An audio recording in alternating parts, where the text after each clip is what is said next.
എലിക്കും പല്ലിക്കും പാറ്റയ്ക്കും എല്ലാം ഇഷ്ടപ്പെട്ട ഒരു സാധനമാണ് ഈ തക്കാളി.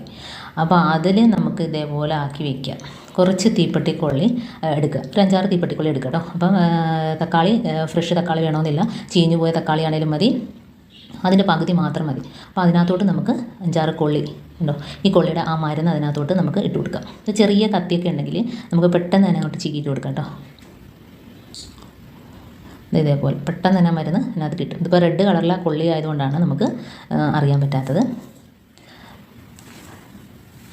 ഇതിപ്പം തീപ്പെട്ടിക്കൊള്ളിയുടെ മരുന്നെല്ലാം അതിനകത്തോട്ട് നമുക്ക് ഇട്ട് കൊടുക്കാം. ഇതിപ്പം നല്ല തീരാറായിട്ടുണ്ട്. 7-8 കൊള്ളിയുടെ മരുന്ന് നമ്മൾ അതിനകത്തോട്ട് ഇട്ട് കൊടുക്കുന്നത്. ഭയങ്കര ഒരു വിഷമാണ് ഈ മരുന്ന്.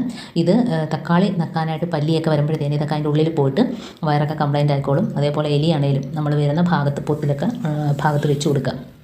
ഇപ്പോൾ തീപ്പെട്ടിക്കൊള്ളി മാത്രമല്ല, കുറച്ച് ബേക്കിംഗ് പൗഡർ, ഇത്രയും കൊള്ളി ഞാൻ അതിനകത്തോട്ട് ആക്കിയിട്ടിട്ടുണ്ട്. റെഡ് കളറായിട്ട് അറിയാത്തതാണ്.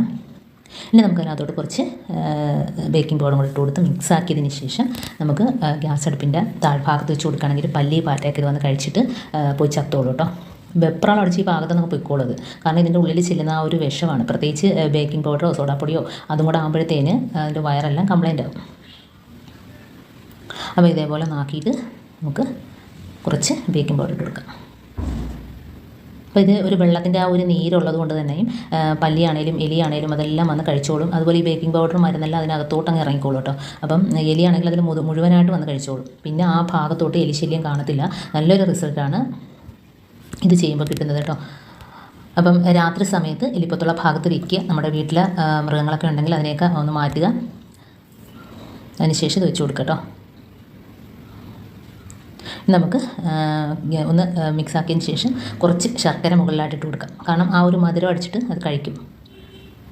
ശർക്കരയും അലിഞ്ഞ് അകത്തോട്ട് ഇറങ്ങിക്കോളും. കുറച്ച് നേരം ഇരിക്കുമ്പോഴത്തേന് അലിഞ്ഞ് അകത്തോട്ട് ഇറങ്ങിക്കോളും. അപ്പോൾ ആ ഒരു മധുരത്തിൻ്റെ ടേസ്റ്റും തക്കാളിയുടെ ടേസ്റ്റും കൊണ്ട് എന്തായാലും എലി അങ്ങ് അതങ്ങെടുത്ത് വീഴും കേട്ടോ. അപ്പോൾ പിന്നെ അതങ്ങ് ആ പരിസരം വിട്ട് തന്നെ പൊയ്ക്കോളും. എവിടെയെങ്കിലും പോയിട്ട് പൊത്തിനകത്ത് ഇതിനെ ചാകത്തുള്ളൂ. നമ്മുടെ വീട്ടിൻ്റെ ഭാഗത്തൊന്നും കിടക്കത്തില്ല. അതങ്ങ് കഴിച്ചിട്ട് അങ്ങ് പൊയ്ക്കോളും, ഓടിക്കോളും. അപ്പോൾ കഴിവതും വെള്ളം വെച്ച് കൊടുക്കാതിരിക്കുക. കാരണം ഇത് പരവേശം അടിച്ച് വെള്ളം കുടിക്കാനൊക്കെ ചാൻസ് ഉണ്ട്. ഇപ്പോൾ ഗ്യാസ് അടുപ്പിൻ്റെ താഴ്ഭാഗത്തും ഇതേപോലെ എലി വരുന്ന പൊത്തുള്ള ഭാഗത്തൊക്കെ വെച്ച് കൊടുക്കുക. അപ്പം നമ്മുടെ വീട്ടിലെ നിസ്സാര സാധനങ്ങൾ വെച്ചിട്ട് വലിയ വിഷവും കാര്യങ്ങളൊന്നും ഇല്ലാതെ നമുക്ക് ധൈര്യമായിട്ട് ചെയ്ത് കൊടുക്കാൻ പറ്റുന്ന ടിപ്പാണ് ഞാൻ കാണിച്ചത്.